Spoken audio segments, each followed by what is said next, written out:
చెప్పు చెప్పు. అయితే మరి పూల వ్యాపారం ఎలా సాగుతుంది? పూల వ్యాపారం అంటే ఎరువులు గిరువులు వేసి బాగా పండిస్తున్నామంటే ఒక్కొక్క పువ్వు ఎర్రగాసి వస్తుందంటే చాలా మంచిది. చెప్పండి ఇంకా. ఏందో అండి మరి ఏ మాటగా మాట చెప్పాలండి, ప్రతి పువ్వులను మీ మొహమే కనిపిస్తుందండి. చాలా మంచిదమ్మా, చాలా సంతోషం. ఇంకా నీ వ్యాపారం చాలా బాగా సాగాలి. నువ్వు చెప్పమ్మా, నీ సంగతి ఏంటి? మరి మా బయట విగ్రహాల వ్యాపారం చేస్తున్నా బయట. వాళ్ళ ఒక రాముడు బొమ్మని, ఒక కృష్ణుడు బొమ్మని, ఒక ఇనాజీ బొమ్మని వాళ్ళ అదేమో అమెరికాకి ఎక్స్పోర్టింగ్ చేసేస్తున్నా బయట.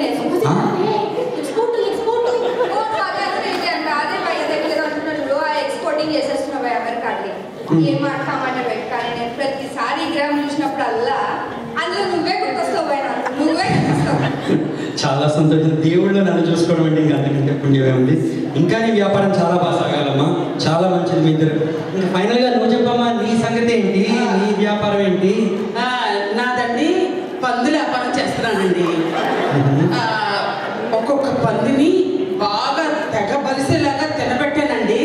మంచిదమ్మా. అందులో ఉన్నాయి చూడండి, నిగనిగలు ఆడిపోతూ శివ పందులండి. శివ పందులా?